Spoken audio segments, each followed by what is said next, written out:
Energy stored in the capacitor is 4.5 into 10 power minus 6 joule for this combination.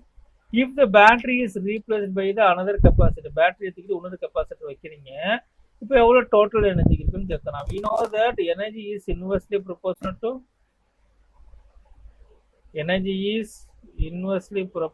to the capacitance.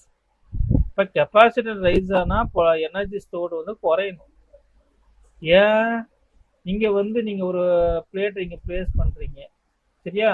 எவ்வளவு amount place பண்றீங்க? 9 equal amount, அதான் அதோட ஒரு மடங்கு அதிகமா நீங்க வந்து கெப்பாசிட்டன்ஸ் பிளேட்டை நீங்க இன்க்ரீஸ் பண்ணீங்கன்னா அப்போ பாதி அமௌண்ட் என்ன ஆகணும்? எனர்ஜி குறையும். So what is actual energy here?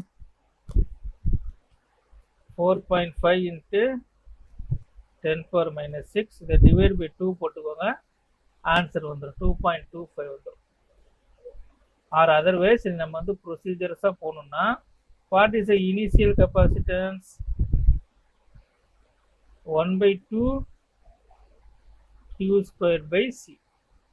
Okay, இப்போ நான் பேட்டரியை ரிமூவ் பண்ணுறேன். ரிமூவ் பண்ணதுக்கப்புறம் ஃபைனல் கெப்பாசிட்டன்ஸ் என்னவா இருக்கும்? Q squared by C க்கு நீங்கள் என்ன பண்ணணும்? 2C போகணும். ஏன்னா here we have 2 capacitor which is a parallel combination, so that 2C. ஒருவேளை சீரியஸ் காம்பினேஷனாக இருந்துச்சுன்னா இந்த ஸ்டோரினா ஒர்க் அவுட் ஆகாது. அதுக்கு வந்து என்ன பண்ணணும்? இந்த 2Cக்கு நீங்கள் வேல்யூ ரீப்ளேஸ் பண்ணுற மாதிரி இருக்கும். So how do you find the result? The final potential energy is equal to 1/2 of Q squared by 2C. What is the value of Q squared by 2C? Q squared by 2C is equal to initial value. Initial value எவ்வளோ?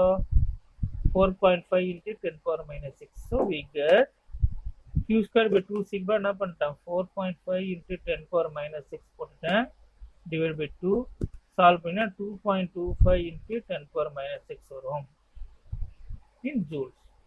If it is a series combination என்ன பண்ணுவீங்க? Cக்கு பதிலா C equal என்ன வரும்?